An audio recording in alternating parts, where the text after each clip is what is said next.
আমার দুষ্টু মিষ্টি ভালোবাসার বন্ধুরা কেমন আছো সবাই? আশা করি অনেক অনেক ভালো আছো।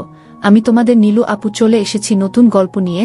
আজকের গল্পটি শুনলে তোমাদের দাঁড়িয়ে যাবে, তাই গল্পটি শোনার আগে অবশ্যই হেডফোন ব্যবহার করো। অনেক সময় ঘটনা আমাদের নিয়ন্ত্রণে থাকে না, অর্থাৎ আমরা যা করতে চাই তা করা হয় না, আবার যেটা করতে চাই না সেটা আপনা আপনি ঘটে যায়। এই ঘটনাটাও তেমনি একটা ঘটনা, যা আমি করতে চাইনি সেটা আপনা আপনি ঘটে গেল। আর এর ফলে দুর্ভাগ্যক্রমে ১৯ বছরের একটা আনকোরা কুমারী মেয়েকে গিয়ে কিনা তার ৪২ বছর বয়স্ক মাকে ঘটনাটা খুলেই বলি। আমাদের জয়েন্ট ফ্যামিলি না হলেও বাবা কাকারা সবাই একই জায়গায় যার যার মতো বাড়ি বানিয়ে বসবাস করত। ফলে হাড়ি আলাদা হলেও বাড়ি একটাই বলে মনে হতো। আমি তখন ২২ বছরের টকবগে যুবক, মেয়ে মানুষ ওস্তাদ। আমার ছোট কাকার মেয়ে রেনুর বিয়ে উপলক্ষে বিরাট উৎসব আনন্দের আয়োজন করা হলো। কাকার ঘুষের টাকা খরচ করায় কোনো কৃপণতা নেই। কাছের দূরের যত আত্মীয় স্বজন ছিল সবাইকে পরিবার শুদ্ধ দাওয়াত করে এনেছিলেন। তাদের মধ্যে ছোট চাচির সবচেয়ে ছোট বোন ময়না খালা, আর তার মেয়ে মায়াও ছিল। মায়া তখন কলেজে পড়ে, অসম্ভব রকমের সুন্দরী আর খুবই অহংকারী। তবে অহংকার করা ওকে মানায়। অহংকার করার মতো ঐশ্বর্য যে তার ছিল, সেটা যে তাকে একবার দেখেছে সেই স্বীকার করে নিয়েছে। আত্মীয় স্বজনদের মধ্যে বিশেষ করে মহিলারা ছোট কাকিকে পরামর্শ দিয়েছিল বিয়ের সময় মায়া যেন পাত্রপক্ষের সামনে না যায়, তাতে রেনুর বিয়েটা ভেঙে যেতে পারে। মায়ার বাবা ৭১-এর শহীদ। মায়া তখন ময়না খালার পেটে। মায়ার জন্মের পর ময়না খালা মায়ার বাবার স্মৃতিটাই আঁকড়ে ছিল। আমার মা, চাচি এবং আরও শুভাকাঙ্ক্ষীরা ময়না খালাকে পুনরায় বিয়ে করার জন্য নানাভাবে বুঝিয়েও রাজি করাতে পারেনি। মায়া ওর মায়ের রূপটা পেয়েছে। ময়না খালার বয়স প্রায় ৩৭ হলেও খালার বাঁধন এতটাই অটুট ছিল যে সেটা সহজে অনুমান করা যেত না। বিশেষ করে অন্যান্য মহিলাদের যেমন একটা বাচ্চা হয়ে গেলে বিশাল বিশাল হয়ে নিচের দিকে ঝুলে পড়ে, যেটা বেঁধে টেনে ওঠালেও ওঠে না, তেমন ছিল না। এক কথায় ময়না খালা তখন ওই বয়সেও তার উপযুক্ত বয়সী পুরুষদের কাছে যথেষ্ট বিষয় ছিল। তবে আমি কখনো ময়না খালাকে অন্য নজরে দেখিনি। তার অবশ্য আরও একটা বিশেষ কারণ ছিল, আর সেটা হলো আমার নজর ছিল মায়ের দিকে। ময়না খালা মায়াকে নিয়ে প্রায় ছোট চাচির বাসায় আসতেন, আর বেশ কিছুদিন করে থেকে যেতেন। বিশেষ করে যখনই মায়ের স্কুল কলেজ ছুটি থাকত তখনই চলে আসতেন। আমি অবশ্য গোপনে একটা বিষয় জেনে ফেলেছিলাম। স্থানীয় একজন প্রভাবশালী এবং বিত্তমান ব্যক্তি ময়না খালার প্রতি আসক্ত ছিল। সে প্রায় খালার বাসায় বিভিন্ন ছলছুতো নিয়ে আসত আর ইনিয়ে বিনিয়ে খালাকে পটানোর চেষ্টা করত। সেজন্যেই খালা সুযোগ পেলেই চাচির বাসায় চলে আসতেন। ময়না খালার সাথে আমার সম্পর্ক ছিল অত্যন্ত সহজ, স্বাভাবিক এবং সুন্দর। অনেক সময় গল্প বাঁধন ঠেলে ফুলে থাকা খালার অপূর্ব সুন্দর বের হয়ে পড়ত। আমার অজান্তেই চোখ পড়ে যেত সেখানে, আর ময়না খালা সেটা খেয়াল করে একটা মিষ্টি হাসি দিয়ে উঠিয়ে নিত। ছোট চাচির বাসায় এসে খালাকে কখনো চুপটি করে বসে থাকতে দেখিনি। সবসময় বিভিন্ন কাজে ব্যস্ত থাকত। একবার আমি গোসল করার জন্য বাথরুমে গিয়ে দেখি খালা কাপড় ধুচ্ছে। আমাকে দেখে বলল, একটু দাঁড়া, আমার প্রায় হয়ে গেছে, কাপড়গুলো ধুয়ে নেই। গ্রামের বাথরুম খোলা জায়গায়, তবে গ্রাম হলেও আমাদের বাড়ির বাথরুম ছিল পাকা করা। আমি বাথরুমের বাইরে দাঁড়িয়ে অপেক্ষা করছি। খালা কাপড়গুলো আছড়ানো শেষ করে বালতিতে পানি নিয়ে ধুতে লাগলেন। সেজন্যে খালাকে বসা থেকে উঠে দাঁড়িয়ে বাকিয়ে হামা দিয়ে ধুতে হচ্ছিল। খালার সরে গিয়েছিল, কিভাবে যেন উপরের একটা খুলে গিয়েছিল। খালা হামা দিয়ে কাপড় ধোয়ার সময় খালার ফর্সা অনেকটাই দেখা যাচ্ছিল। দুই মাঝের গিরিপথটা কোনো অন্ধকারে ঢুকে গেছে। দুটো খালার নাড়াচাড়ার সাথে সাথে তুলতুল করে দুলছিল। আমি হিপনোটাইজ হয়ে গিয়েছিলাম। চোখের পলক পড়ছিল না, এক দৃষ্টিতে খালার সেই অপূর্ব সুন্দর ঐশ্বর্য দেখছিলাম। এমন সময় খালা আমাকে হয়তো কিছু বলার জন্য আমার দিকে তাকিয়ে আমার চোখের দৃষ্টি অনুযায়ী নিজের দিকে তাকালো। খোলা আর আমি অপলক তাকিয়ে খালার দেখছি, সেটা খালা টের পেলেন। আমাকে দিকে তাকিয়ে হেসে বললেন, কিরে হা করে কি দেখছিস? সাবালক হয়ে গেছিস দেখছি। দাঁড়া, তোর মাকে বলি তোর একটা বিয়ে দিয়ে দিক। আমি লজ্জায় লাল হয়ে বললাম, খালা এসব কি বলছেন? খালা রহস্যময় হাসি দিয়ে বললেন, তুই দেখলে দোষ হয় না, আর আমি বললেই দোষ। তারপর চোখ নাচিয়ে জিজ্ঞেস করলেন, কি রে, লোভ হয়? আর লোভ হলেই বা পাচ্ছিস কোথায়? আয়, আমার হয়ে গেছে, তুই তো ভীষণ হয়ে গেছিস। নে গোসল করে ঠান্ডা হও বলে হাসতে হাসতে চলে গেল খালা। আমার আর লজ্জার সীমা রইল না। এ কি করলাম আমি? নিজের উপর ভীষণ রাগ হতে লাগলো আমার। এ কথা যদি মায়া জানতে পারে? খালা এমনিতে খুব পরহেজগারি ভাব দেখাত, নিয়মিত নামাজ পড়ত আর পর্দা করত। তবে আমার সামনে খালা মাঝে মাঝে যেরকম অমনোযোগে গায়ের কাপড় খসে যেত, তাতে আমার মনে হতো পরহেজগারিটা খালার একটা খোলস। আমার বিশ্বাস ছিল যে খালা যতই পরহেজগারি দেখাক না কেন, তলে তলে জ্বলে। কেউ যদি খালাকে প্রস্তাব দিয়ে বসে, তবে খালা রাজি না হয়ে পারবে না। মায়ের সাথে আমার সম্পর্কটা বেশ জমে উঠছিল। ওকে দেখলেই আমার বুকটা ধিপুধিপ করত। অনেক কাঠখড় পুড়িয়ে শেষ পর্যন্ত ওর সাথে সরস একটা সম্পর্ক তৈরি করতে পেরেছিলাম। কিন্তু মেয়েটা বড়ই রহস্যময় আর ভীষণ অহংকারী, জেদি। মায়ের অপূর্ব সুন্দর চেহারা আর আমার তুফান জাগাত। মনে মনে কল্পনা করতাম, যদি আমি আরও বড় হতাম আর বেশ ভালো একটা চাকরি করতাম, তাহলে মাকে বলে ময়না খালাকে প্রস্তাব দিতাম মায়াকে বিয়ে করার জন্য। যাই হোক, সেটা যখন হবার নয়, তখন আমি মনে প্রাণে চেষ্টা চালিয়ে যেতে লাগলাম। যেভাবেই হোক, কমপক্ষে একটিবার হলেও না পারলে সারা জীবন আক্ষেপ থেকে যাবে, যা থেকে আমি কোনোদিন মুক্তি পাব না। মাঝে মাঝে মনে হতো আমি প্রস্তাব দিলেই মায়া আমার সাথে রাজি হয়ে যাবে, কিন্তু পরক্ষণেই আমি একটু কাছে ঘেঁষলেই নানা কৌশলে আমাকে পাশ কাটিয়ে চলে যেত। কিছুতেই আমার নাগালের মধ্যে আনতে পারছিলাম না। মাঝে মধ্যে ওর হাত ধরতে পেরেছি, কিন্তু এর বেশি কিছু নয়।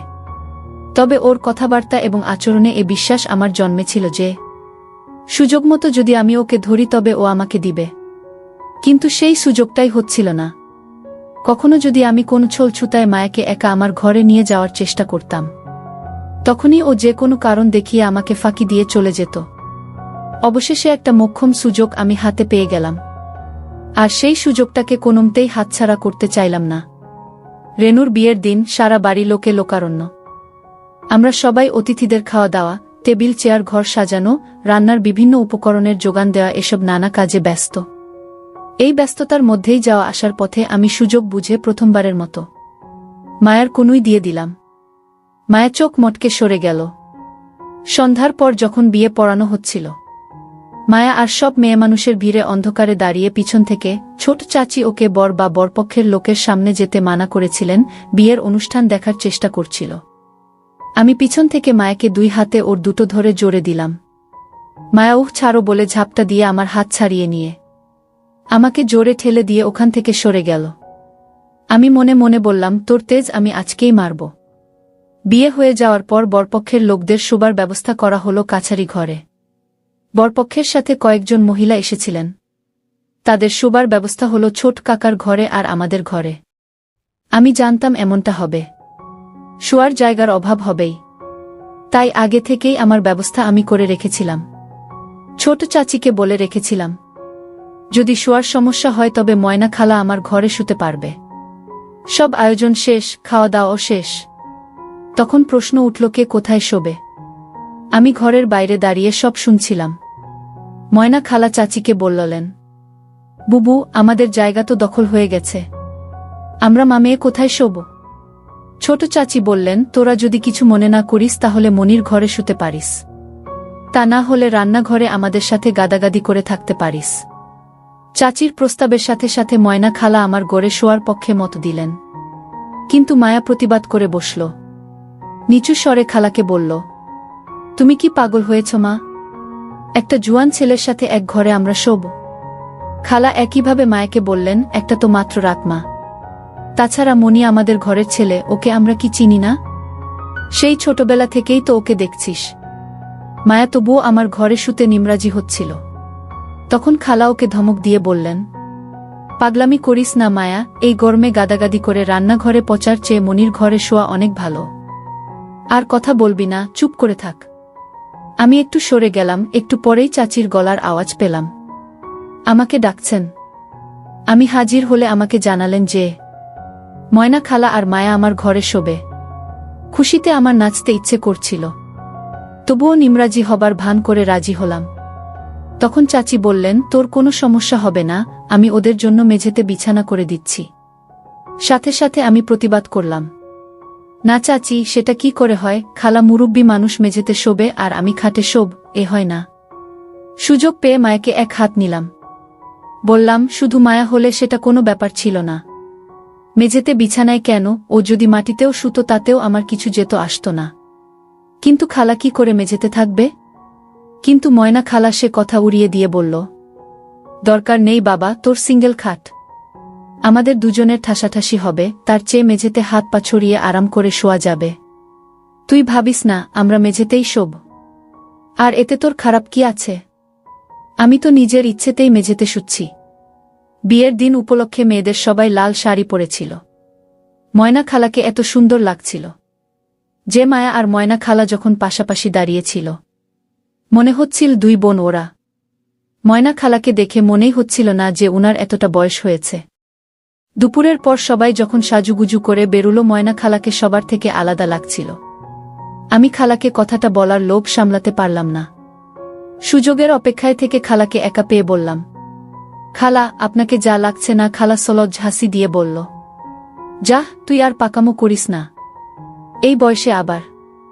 আমি হাসতে হাসতে বললাম, সত্যি বলছি মাইরি, আপনাকে দেখে মনেই হচ্ছে না যে আপনার এত বড় একটা মেয়ে আছে। সাবধান, কেউ আবার আপনাকে অবিবাহিত মনে করে বিয়ের প্রস্তাব দিয়ে বসতে পারে। রূপের আগুন তো আছেই। আল্লাহই জানে আজকার মনে আগুন ধরাতে যাচ্ছেন উ। আমি জানতাম আমার এসব কথা খালার খুব ভালো লাগছিল, কিন্তু তবুও উনি আমার দিকে তেড়ে এলেন। বললেন, দেপো ছুকরা, পাকামো হচ্ছে না? খালার দিকে বদ নজরে তাকাচ্ছিস, তোর লজ্জা করছে না? তুই তো দিনে দিনে দেখছি একটা আস্ত বদমায়েশ হয়ে উঠছিস। এবারে সত্যি সত্যি আমি তোর মাকে বলবো যাতে উনি তাড়াতাড়ি তোকে বিয়ে দিয়ে একটা বউ এনে দেন। না হলে কার যে সর্বনাশ করবি কে জানে। যা ভাগ, এখানে দাঁড়িয়ে গুলতামি করলে হবে? কাজ নেই তোর? খালা যেন আমার সামনে থেকে তখনকার মতো পালিয়ে বাঁচলেন। চাচি আমার ঘরের মেঝেতে দেয়াল ঘেঁষে তোষক পেতে বেশ বড় করে একটা বিছানা করে দিলেন। আমরা যখন শুতে গেলাম তখন প্রায় মাঝরাত। খালা দেয়াল ঘেঁষে আর মায়া বাইরের দিকে শুলো দেখে খুশিতে আমার রীতিমতো বাজাতে ইচ্ছে করছিল। এটাই তো চাইছিলাম। মনে মনে ভাবলাম, এত রাত করে শোয়া হলো, একটু পরেই দুজন গভীর ঘুমে তলিয়ে যাবে। আর তখনই অন্ধকারে চুপি চুপি আমি উঠে গিয়ে মায়ার পাশে শুব। শোয়ার পর বাতি নিভিয়ে দেয়া হলো। ঘরটা ঘুটঘুটে অন্ধকার হয়ে গেল। এমন অন্ধকার যে নিজের হাতটাও দেখা যাচ্ছিল না। কেবল তিনটে প্রাণীর শ্বাস ফেলার আওয়াজ শোনা যাচ্ছিল। বাইরে তখনও কোলাহল, ডেকোরেশনের লোকজন প্লেট, গ্লাস, টেবিল, চেয়ার, ডেকচি এসব গোছাচ্ছে। অনেকক্ষণ ঘুম এলো না। কিভাবে কি করব সেটাই ভাবছিলাম। মায়াকে যে সুযোগ হাতে এসেছে, এটা কোনোভাবেই হাতছাড়া করা যাবে না। পরে আর এমন সুযোগ নাও পাওয়া যেতে পারে। কিন্তু মায়াকে ধরার মতো পর্যাপ্ত সাহস পাচ্ছিলাম না। হাত পা গুলো কেমন যেন অসাড় হয়ে আসছিল। মনের মধ্যে থেকে আকর্ষণ হচ্ছিল, কিন্তু শক্তি পাচ্ছিলাম না। অন্য সময় যেমন মায়ের কথা ভাবলেই, কিন্তু তখন সেখানেও কোনো সাড়া পাচ্ছিলাম না। বড্ড অসহায় লাগছিল নিজেকে। এসব ৭-৫ ভাবতে ভাবতে কখন যে ঘুমিয়ে গেছি টের পাইনি। একটা বাজে স্বপ্ন দেখে ঘুম ভাঙল। জেগে দেখি গরমে আমার শরীর ঘেমে গেছে। খোলা জানালা দিয়ে ফুরফুরে বাতাস আসছে, তবুও ঘেমে গেছি। আসলে ওটা ছিল দুঃস্বপ্নের ফল। প্রথমে মাথাটা কিচ্ছু মনে পড়ছিল না। পরে ক্যামেরার ফ্ল্যাশের মতো হঠাৎ করে মনে পড়ল সবকিছু। বুকের মধ্যে ধিপধিপ করতে লাগল। হায় হায়, করলাম কি? নাদানের মতো ঘুমিয়ে কাটালাম রাতটা। না জানি রাত কত হয়েছে, ভোর হয়ে গেল নাকি। এ কি করলাম? উফ! নিজের মাথার চুল টেনে ছিঁড়তে ইচ্ছে করতে লাগল। মায়া কথা মনে হতেই হয়ে উঠল। বুকেও অনেক সাহস ফিরে এলো। মনে মনে সংকল্প করলাম, যা হয় হবে, একবার ট্রাই করতেই হবে। তাছাড়া আমার দুই বিশ্বাস ছিল, মুখে মায়া যাই বলুক না কেন, একবার ধরে বসলে না করবে না। আমি বিছানা থেকে আস্তে আস্তে উঠলাম যাতে কোনো শব্দ না হয়। যদিও শব্দ হওয়ার কোনো কারণ ছিল না, কারণ আমার খাটটা ছিল যথেষ্ট মজবুত, পুরনো আমলের শালকাঠের তৈরি। ৩-৪ জন উঠে নাচানাচি করলেও কোনো শব্দ হতো না। আমি মেঝেতে নামলাম। শোয়ার সময় দেখেছিলাম খালা শুয়েছে দেয়াল ঘেঁষে ওই পাশে, আর মায়া শুয়েছে এপাশে। আমি গুটি গুটি পায়ে এগিয়ে গেলাম। ঘরের মধ্যে ঘুটঘুটে অন্ধকার। কেবল আবছাভাবে ওদের বিছানাটা দেখা যাচ্ছে। বিছানার কাছে গিয়ে দাঁড়ালাম। দুটো ফোঁস ফোঁস করে ঘুমাচ্ছে। দুজনের মাঝে প্রায় ৩ ফুট দূরত্ব। বড় বিছানা গরমের কারণে ফাঁক রেখে শুয়েছে। অন্ধকারে লাল শাড়ি কালচে লাগছে। হাতার বাইরে থাকা হাতের অংশ ফর্সা হওয়ায় অন্ধকারেও চকচক করছে। আমি আরেকটু কাছে গেলাম। আমার হিসেব মতো এপাশে মায়া শুয়ে ঘুমাচ্ছে, ফলে কাছেও চকচকে ফর্সা ত্বক দেখা যাচ্ছে। আমি আস্তে আস্তে মায়ের কাছে বসে পড়লাম।